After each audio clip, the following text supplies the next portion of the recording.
Tervist! Nii, täna me peame rääkima kaloritest. Mõtlesin, et teen sellise dramaatilise sissejuhatuse. Aga asjast.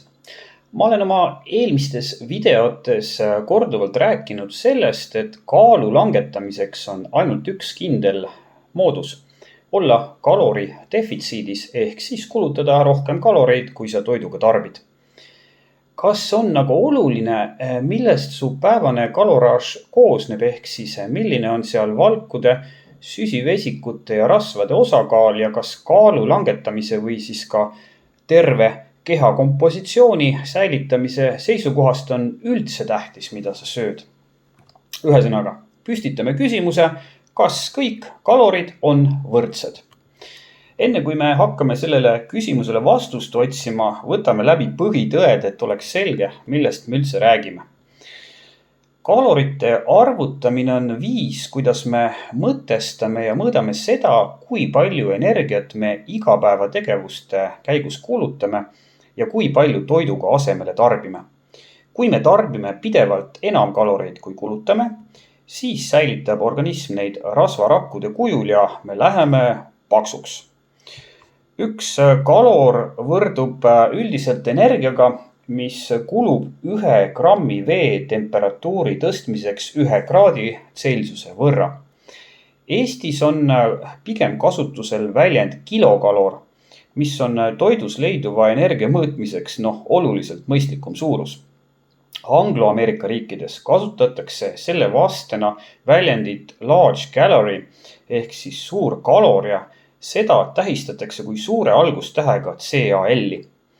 Mujal maailmas liikudes ja selle teema kohta näiteks kas või guugeldades on siis oluline teada, et üks suur kalor võrdub meie kilokaloriga. Kõigel, mida me toiduks tarbime või ka joogiks tarbime, on kaloriline ehk siis mõõdetav väärtus selle kohta, kui palju on seal energiat peidus. Näiteks ühes pitsalõigus on keskmiselt 270 kilokalorit. Ühes õunas umbes 52 kilokalorit. Ja ühes klaasis punases veinis on umbes 125 kilokalorit. Toidus peidus olev energia vabaneb seedimise käigus. Ja seda säilitatakse organismis juhuks, kui seda on tarvis kasutada. Umbes 10% energiast kulub toidu seedimiseks.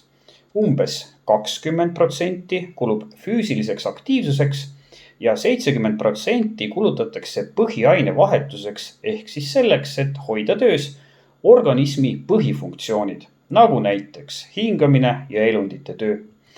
Igaks juhuks ma ütlen, et ma teen siinkohal tahtliku lihtsustuse ja liidan põhiaine vahetusega ka nii-öelda mitte eesmärgi päraselt kulutatud energia. Kui sa lisad oma põhiaine vahetuseks vajalikule kalori hulgale energia hulga, mis on kooskõlas su aktiivsustasemega, siis saad päevase energiakulu, millest vähem tarbides võtad sa kaalust alla ja enam tarbides hakkad paisuma. Easy, on ju? Poes müüdavate toiduainete pakenditel on kirjas, kui palju need energiat sisaldavad, ent see number erineb mõnevõrra kalorite hulgast, mis lõpuks energiana su organismi jõuab. Esiteks on selle põhjuseks see, et kirjas olevad kalorikogused on hinnangulised ja neis on lubatud üsna suur veamarginaal. Teiseks kulub näiteks kiudainet rikast toiduainete seedimiseks enam energiat. Kui me võtame näiteks pähklid, siis neis on peidus väga suur energiakogus, ent teadusuuringud, sealhulgas mitmed suured metaanalüüsid ei ole leidnud tõendeid, et erinevat tüüpi pähklite söömine põhjustaks nii suurt kehakaalu tõusu, kui nende kalorisisalduse põhjal peaks eeldama. Selle põhjuseks võib pidada seda, et paljud toidud, näiteks ka mais, sõidavad su seedekulglast viuhti läbi nii, et suur osa neist jääb seedimata. Samas, kui sa näiteks purustad pähklivõiks, siis on organismil seda lihtsam seedida ja siis sa saad sealt rohkem kaloreid kätte. Ja muide, isegi kui kaks inimest söövad täpselt samasugust toitu, võivad nad saada erineva hulga kaloreid, sest energia kättesaadavust mõjutab muuhulgas erinevus ensüümitasemetes, soolestikubakterite kooslus, isegi soolestiku pikkus ja huvitaval kombel isegi see, kui põhjalikult sa oma toitu enne allaneelamist närid. Seega, kehakaalu langetamiseks või säilitamiseks vajaliku kalorikoguse arvutamine ei ole täppisteadus ja sageli tuleb sul seega teha numbrites korrektuure.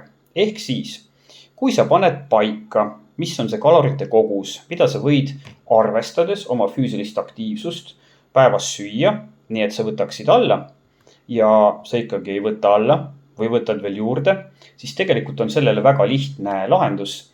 Korrigeeri seda arvutust umbes 100 kilokalori võrra allapoole. Ja kui ikka ei võta alla, siis korrigeeri veel. Või siis tunnista oma toitumisnõustajale üles, et sa sööd igal öösel, iga jumala öösel sööd 5 kilo jäätist ära. Siis tuleb natukene arvutust muuta. Kui hakata nüüd otsima vastust küsimusele, kas kõik kalorid on kaalukontrolli all hoidmiseks võrdsed, siis oleks korrektne vastus, et seni, kuni sa pead kinni kalori defitsiidist või siis kalori tasakaalust, on kalorid laias laastus võrdsed, ent mõned agad siin siiski on. Ja muide üks oluline vahemärkus. Muidugi on kõik kalorid võrdsed mõõtühikulises mõttes, sest nii nagu kaalub sama palju tonn rauda ja tonn sulgi, on võrdelised ka sama kogus kaloreid, mis pärinevad näiteks õunast ja burgerist. Ma igaks juhuks andsin teada, et ei arvaks, et mu humanitaariaju on päris ära pehkinud. On muide päris populaarne seisukoht, et kui sa jälgid päevast tarvitatavate kalorite hulka, siis võid sa süüa kõike, mida su süda ihaldab. No, on olemas isegi teadusuuringud, mis näitavad, et kaalu saab langetada ka siis, kui sa toitud ainult ultratöödeldud rämpstoidust, ent teed seda nii, et sa oled kaloridefitsiidis. Aga ma üldiselt ei soovita sellist lähenemist. Vaata, asi on selles, et toit on tegelikult palju enam kui ainult kalorid. Ja kui ma ütlen palju enam, siis ma pean silmas makrotoitaineid, milleks on valgud, süsivesikud, rasvad, mõnede lahterduste järgi ka vesi ja mõnede kohaselt koguni kärakas ehk alkohol ja mikrotoitained, milleks on organismi normaalseks funktsioneerimiseks vajalikud mineraalained ja vitamiinid. Järgmise lõigu sa võid paigutada oma ajus sahtlisse nimega vaaria. Näiteks on välja arvutatud, et 1 gramm süsivesikuid ja valke annab meile keskmiselt 4 kilokalorit, 1 gramm alkoholi 7 kilokalorit ja võidumees on ses mõttes rasv, mis annab meile grammi eest koguni 9 kilokalorit. Kui teadusuuringutes on vastamisi pandud grupid, mille liikmed saavad sama kalorikoguse juures kas siis tervislikku ja toitainet rikast või ebatervislikku ja toitainete vahest toitu, siis toitainete rikast sööki tarbivad katsealused võtavad kaalus alla märkimisväärselt enam. Ja ka nende erinevad tervisenäitajad, nagu näiteks vererõhk ja veresuhkrusisaldus paranevad kiiremini. Ja uuringud näitavad, isegi kui sa muudad oma toitumist natukene tervislikumaks, lisad valke, tervislikke rasvhappeid ja kiudaineid, siis annab see sulle väga olulise terviseplussi ja aitab sul kaalus kergemini alla võtta ja kehakaalu kontrolli all hoida. Erinevatest makrotoitainetest pärinevate kalorite mõjust kehakaalule rääkides on tegelikult väga pikalt keskendutud ainult süsivesikutele ja rasvadele. Ja valgud on kuidagi jäänud sellest vaidlusest ja ka tegelikult paljudest teadusuuringutest välja. Ja nüüd ma ütleks, et alles viimasel ajal on hakatud valkudele pöörama teenitud tähelepanu ja jõutud selle järelduseni, et kui su toit sisaldab palju valke, siis aitab see oluliselt kaasa kaalu langetamisele ja ka normaalse kehakaalu säilitamisele. Lisaks, kui sul on toidus palju valku, siis sa kaotad pigem just rasvkude ja vähem lihasmassi, mis on eriti oluline siis, kui sa oled kaloridefitsiidis, näiteks dieedi tõttu, eks ole. ja selle põhjuseks võib pidada näiteks seda, et valkudel on teiste toitainetega võrreldes oluliselt kõrgem toidu termiline efekt. Ehk siis valkude seedimiseks, omastamiseks ja neist saadud oluliste ainete organismis laiali kandmiseks ja säilitamiseks kasutatakse palju rohkem energiat kui süsivesikute ja eriti rasvade puhul. See tähendab ka seda, et me võime selle eelmise lõigu ümber sõnastada nii, et valgurikka toidu tarbimine aktiveerib enam su ainevahetust. Jah. Toidu kõrge valgusisaldus muudab kaalutõusu keerukamaks ka seetõttu, et valk on organismi jaoks energiliselt, ma ütleks pigem siis energeetiliselt isegi, väga ebaefektiivne kütus.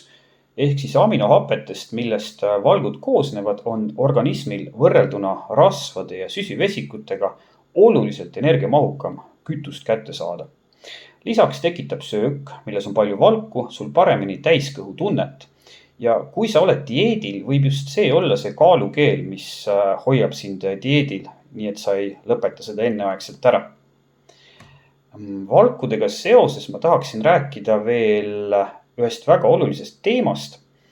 Nimelt sellest, et need sisaldavad hargnenud ahelaga aminohappeid, leutsiini, isoleutsiini ja valiini, mida siis tavaliselt tähistatakse tähekombinatsiooniga BCA. Vastupidiselt teistele aminohapetele ei suundu need organismis pärast nende omastamist mitte maksa, vaid otse vereringesse ning osalevad, tegelikult on vast korrektne öelda, et ennekõike teeb seda leutsiin, otseselt lihaste valgusünteesis ehk siis uute lihasvalkude moodustamises. See protsess on jällegi tohutult energiamahukas ja põletab kaloreid täiega. Uuringud on näidanud, et kui su organismis on kõrge BCA sisaldus, siis on sul reeglina keskmisest kõrgem rasvavaba massi osakaal ja parem insuliinitundlikkus ning kaloridefitsiidis olles säilib sul paremini lihasmass. Inimesed on teadupärast hästi erinevad, aga üldiselt võib väita, et kui sinu poolt tarbitavatest kaloritest moodustavad valgud 30%, siis on see piisav, et vallandada organismis eelpool mainitud kasulikud muutused. Valku võiks tarbida vähemalt 1,3 grammi kehakaalu iga kilo kohta. Ent kui sa oled füüsiliselt aktiivne ja käid pidevalt jõusaalis ja tõstad raskuseid, siis ma soovitan tarbida rohkem. Koguni ütleme 2–2,3 grammi kehakaalu kilo kohta. Ja ilmselt tasuks ka ära mainida, et BCA-d, millest ma just rääkisin, saab ka osta ja kasutada toidulisandina. See on üsna populaarne, vähemalt mingi aeg tagasi oli, aga on praegu ka müügil. Aga üldiselt näitavad teadusuuringud, et kui sa saad toidust kätte piisava koguse valke, siis ei ole sellel erilist mõtet. Et kasu on pigem marginaalne ja enamikel juhtudest isegi tõenäoliselt olematu. Kindlasti ei näita uuringud seda, et BCA või siis eraldi võetuna leutsiini toidulisandina tarvitamine mõjuks kuidagi lihaskasvule ehk siis kasvataks su lihast.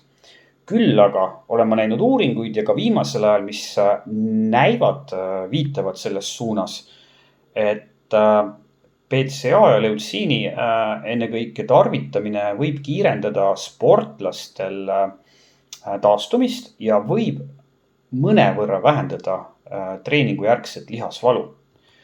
Ja see tähendab siis tõlgituna seda, et kui sa oled nagu nii-öelda tõsine tegija ja tahad pürgida olümpiale ja treenid 2 korda päevas, 7 korda nädalas, siis BCA-de lisatarbimine on sulle tõenäoliselt näidustatud ja sa võiksid seda teha.